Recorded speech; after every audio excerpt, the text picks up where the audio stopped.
So jet fuel, about 20% of it comes from the Gulf, and prices for jet fuel have more than doubled. And you're starting to see that, resulting changes in the market. All right, I got a joke for you to kick this off. When is a blockade not a blockade? When ships keep going through. Ayo. So that one wasn't particularly difficult to come up with. It was inspired. I don't know if you were wondering, Judah. It was inspired by the Straits of Hormuz. Current event. Oh, Okay, it's all making much more sense. Let's start there. Right? The big story is still the Straits of Hormuz.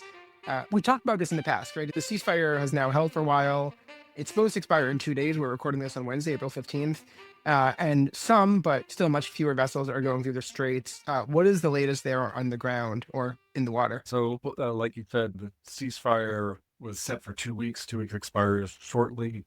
Talk started towards the early part of the ceasefire, but quickly collapsed, and then that resulted in the U.S. implementing this blockade. So kind of steps in the other direction, where there was hopes of maybe during the ceasefire there being more transits. So with the blockade, there are fewer transits because the U.S. Says it will stop vessels that have called at Iranian ports or are linked to Iran in some way. So that reduces the number of vessels for now. And that, of course, puts additional pressure on oil prices because whatever oil tankers were being exported from Iran were kind of adding supply to the market. And that for now is restricted. Mhm. These developments impacted ocean freight rates. This was one of the biggest hot moments for me from last week when we were speaking. Is that rates are shockingly low, right, compared to where they've been in the past, with a international crisis that is top of the headlines every single day related to maritime travel and maritime freedom. Rates are really low right now, right? Pleased to hear that there was more than one aha moment from last week. That's great. Rates are certainly going up, but they're not going up as high as they did during the Red Sea, and they're also don't seem to be going up as high as carriers are aspiring or thinking or maybe attempting to push rates up. So Shocker there there. are, Real shocker. yeah. Okay. So there are rate increases. So for example, last week's transatlantic rates, which really haven't changed much, they jumped by 50%. And that's basically because in the US, the FMC requires a 30-day advance warning of emergence rate increases. And so those were announced back in March. They went into effect now. Then prices jumped from $1,400 per FEU to $2,100. And there are more increases scheduled for later this month and early May, ranging from another $1,000 to $2,000 per container, which are significant. Transpacific rates, if you look from the beginning of the war until now, to both coasts have only increased about $700. Not insignificant, but it's not thousands of dollars per FEU. We're at $2,500 to the West Coast and $37 to the East Coast. Carriers are announcing additional price increases there as well, significant, from like $500 to $2,000 per container later this month or in early May. But if we look to similar attempts, and I really haven't seen a lot of GRI attempts on the Transpacific, Asia to Europe, to the Mediterranean, rates are only $200 higher than they were at $3,800, and they're $400 higher than they were at the beginning of the war to Europe at $2,800. But both of those levels are at least $1,000 lower than some of the GRIs that were attempted to be introduced, like $4,000 to Europe, $5,000 to Mediterranean, or even higher. So it seems like, yes, rates are certainly increasing, but they're not increasing as high as they were. The other issue is fuel availability, and we're already seeing, especially in some of the Asian hubs, that they're really dependent on oil from the Gulf. We're seeing reports of some vessels skipping those port calls or stopping somewhere else first. So you're starting to see some vessels operationally too. Interesting. And the primary force that's depressing rates compared to the magnitude of the crisis, of course, as we've said a couple of times, overcapacity, right? Just the fact that we're continuing to see more and more vessels coming out, together with kind of fairly middling demand, not a great recipe. So I guess rates continuing high up there. I know the great segue from the fuel that you were just talking about.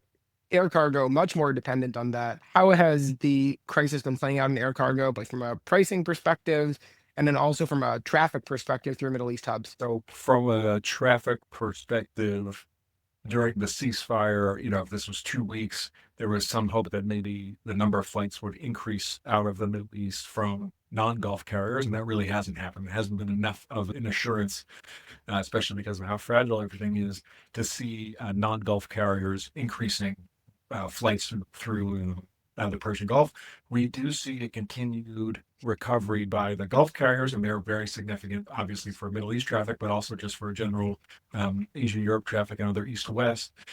But even so, some of the estimates are only that, there's been only something like a 40% total recovery in terms of flights. And a big chunk of that is probably passenger travel, right? Obviously, tourism and passenger travel to the Gulf is taking, and that has an impact on cargo as well. And that's likely not to come back, even if there is a ceasefire, until tourists decide that they're going back. So that's another thing to look for.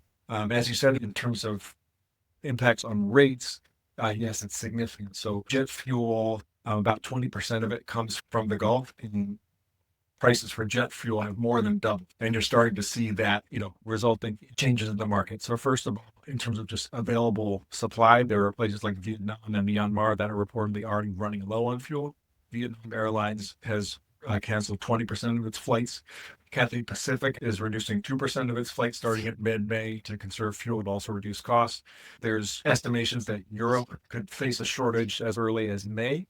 And even though North America is less exposed in terms of actual supply, costs are increasing, and Delta and United have announced that they're canceling some flights, or flights that are generally unprofitable. They're reducing those as well. So we're starting to see those types of things play out.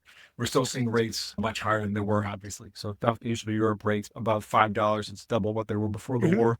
Southeast Asia, Europe, 60% higher, and also above $5 per kilo. China and North America, meanwhile, level now at about $6.30. It's only 7% higher than they were before the war, but they had gone to peak of $7.50. So in some lanes, we're seeing, capacity additions or other ways that just adjustments had played out, that rates are coming down a little bit, but in general, rates are staying quite elevated and are continuing to climb, maybe not as quickly as they had been initially. One interesting thing to point out on what you were just talking about is that I know in the beginning of the crisis, when the larger Gulf state airlines were not flying, some European or international airlines were picking up some of the slack on the non-origin or Middle East origin or destination. And it sounds like that actually might start to flip a little bit if airlines from the Gulf states can travel around right now that they've started to increase their capacity and be able to fly around a little bit more. And they have, right? They have fuel. It's just stuck in the Gulf. I wonder if we'll start seeing that start to flip a little bit. This is all Straits of Hormuz related, but let's talk for a second about the trade wars. I had a really interesting call yesterday with a freight forwarder about IEEPA refunds and kind of the process around that and how that's going to go down. So yeah, curious, how is that shaping up for importers that have been paying the toll and the tariffs for imports to the United States? So in terms of refunds, there has been developments in progress. So there was an order by the Court of International Trade in the U.S. that refunds need to be, that the Customs Border Protection need to start the refund process back in early March. The response to this is going to take time, but just this week there was an announcement by the CBP that the process will get underway starting April 20th. So they opened a new portal in the ACE portal for those familiar with what goes on with customs filings, called CAPE. That's open April 20th. And essentially, you submit your documentation and your request via CAPE, and it will take something like 45 to as much as 90 days for a refund to be issued. After that, there's still questions about how exactly this is going to be implemented. There's still parts of this that are manual, but this is definitely steps forward, and looks like refunds are going to happen. In the meantime, though, kind of the stopgap since IEEPA has been validated is a Section 122 that put 10% global tariffs on all imports coming into the U.S. And just in the last couple of weeks, there have been multiple lawsuits challenging the validity of Section 122. Section 122 is part of the trade law from 1974, and it allows tariffs implemented when there's a balance of payments problem or issue or concern. And this was back when the U.S. was still on the gold standard, so there are challenges to, the justification of using it now. That being said, if it's invalidated, it'll be appealed. It won't be struck down until it goes to the Supreme Court, and it's going to expire at the end of July in any case. So it's probably not going to happen before then. And in the meantime, the administration is looking at other modes to replace the IEEPA tariffs through what's called Section 301s, which are looking at specific issues for specific countries. And there was just a statement by the Treasury Secretary who said that those will be in place by early July. So it looks like there's not going to be kind of a gap, and they're certainly working hard to make sure that IEEPA is replaced by other means. Awesome. All right. Well, thank you so much for this, Judah. As a general reminder for everybody here, if you enjoy it, the best way you can say thank you is sending us a lot of money. If you don't want to do that, you can just leave us a comment, recommend us to a friend. We aspire to be the best short podcast to get your information every single week. Help us do that. We really enjoy doing this. There's also a monthly webinar that we run from Freightos on what has happened within the industry. You can come to the Freightos website. We'll drop a link in the show notes in order to come see that if you want to get a little bit more of a deep dive, also starring Judah. With that, thanks everybody. Have an awesome day.